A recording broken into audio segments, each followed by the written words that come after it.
stuff. You know, just debris was hitting me, and it went dark. And then the next strangest thing happened. This beam of sunlight came right in on us, like about 8 inches long, but it was clearly sunlight. It was all dirty and full of debris. It looked like pepper was floating around in it, sort of. But it was sunlight, and I'm like amazed now. It's a 110-story building above us, and I'm looking up at the sun. But when you came out, you had no idea where you were. There was no way to tell north, south, east, west. It was just the whole atmosphere was full of debris and papers and smoke, and there was no landmarks. There was no way to make a reference. You couldn't see the sun anymore. The sun had gone away because the sunlight that had come in now was gone, and so there was no way to tell which way you were going. That's somebody who survived it. Something else interesting happened. He kind of wandered around aimlessly for a little while, for a couple hours after that, when he came out. But he survived right down in there. Down off the floor, hearing this collapse coming closer and closer. Mickey Cross was caught on the second floor. My helmet started flying off my head. I had forgotten to snap my helmet, so I grabbed my helmet. I guess instinctually I just pulled myself down the corner. The collapse of the North Tower created a massive rush of air. I was blown down 6 stories down to the first floor, and all I can remember while I was being blown down was, oh my God, oh my God, oh my God. There wasn't any time to think about it. It was that fast, yet for me it was kind of slow motion too at the same time. And I remember thinking to myself, I said, oh shit, this is it, we didn't make it.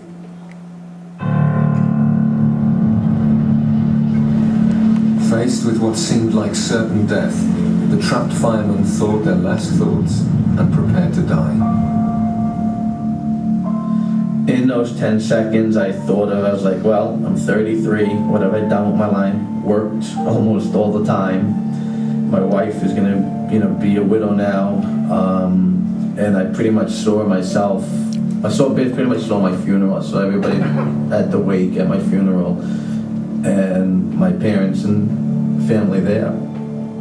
You think about everything I guess that you haven't done in your life, and you realize that, is this it?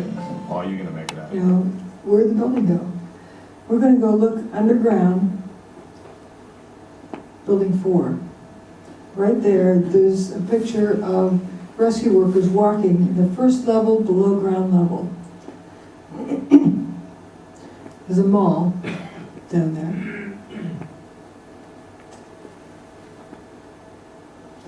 Right there. And they're walking, and you'll see where it's punched through a little bit. It's right there where it's punched in.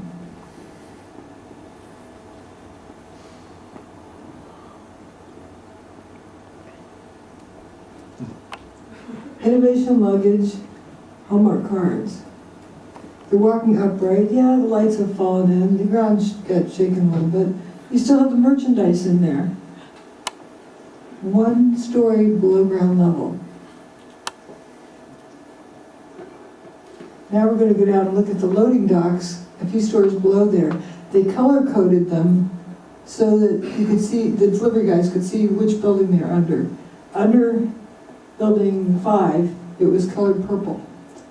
Under building 4, it was colored green, so you could see where you were.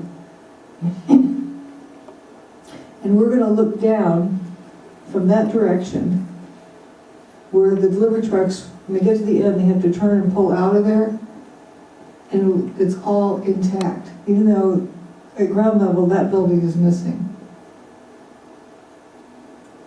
Purple under building 5, green under building 4. This is after 9/11. There's just more dust on the ground. Going down to the parking garage. We're in quite deep. These are the first pictures of search crews underneath the World Trade Center, desperately looking for survivors. That's not even a full parking garage, that's an empty one to echo like that. if it's crunched in, you wouldn't get the echo back. It would be dampened. And right above there, ground level, and you get dirt there. Here's stairwell B.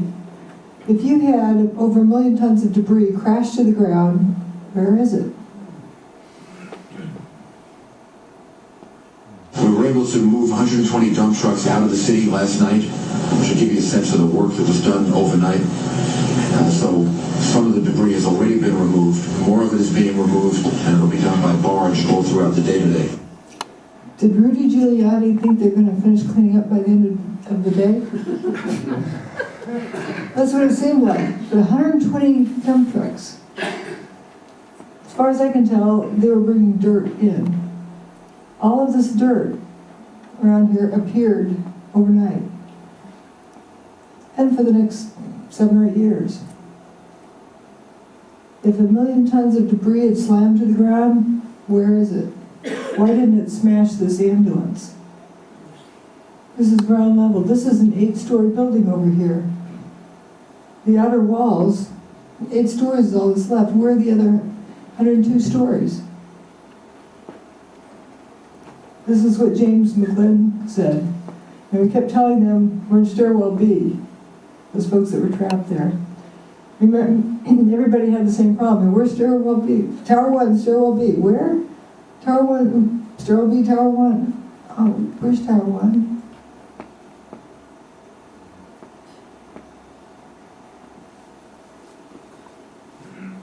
Can you find stairwell B? Can you find Tower 1?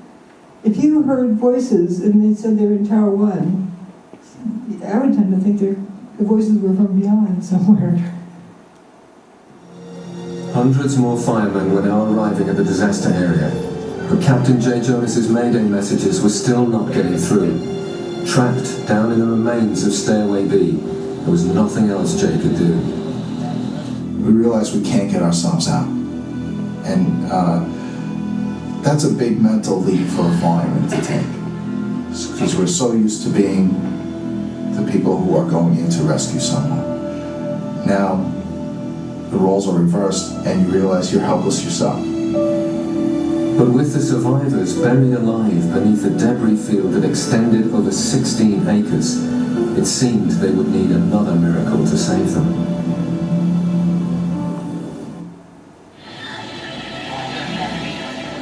It was midday on 9/11, and in the chaos and confusion, Captain J. Jonas's Mayday messages were still not being received. The fireman had no idea there was a pocket of survivors nearby. Then Jay again tries to make radio contact. Unexpectedly, this time his call is picked up. One of the officers coordinating rescue operations is Chief Nick Visconti. He responds to J. Jonas's Mayday call.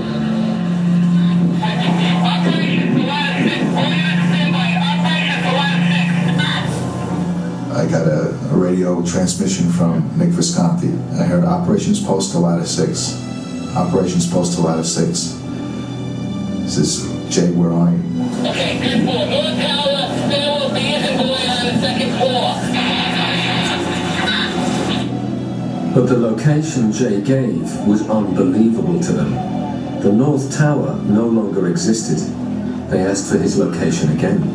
He asked me that a couple times. One time he asked me that. Somebody else got on the radio and said, where's the North Tower? I remember somebody saying that, where's the North Tower on the radio? And I said, oh shit. I says, this... Like a couple of stories of debris. But notice the bare sidewalk over there. A 47-story building collapses to the ground and doesn't spill completely across the street. There's only 3 lanes of traffic there. And the dome here did not get clobbered. If you have a building collapsing, why doesn't it smash this?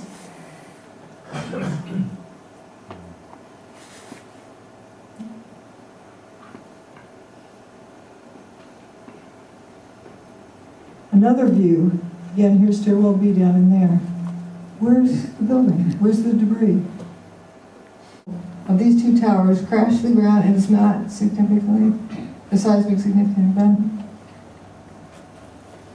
Notice how the bathtub's still intact? This shiny part here, that's the base of the North Tower. Right next to that wall. Parking garage is still here under Building 6. The remains of Building 6 they pulled down with the cable.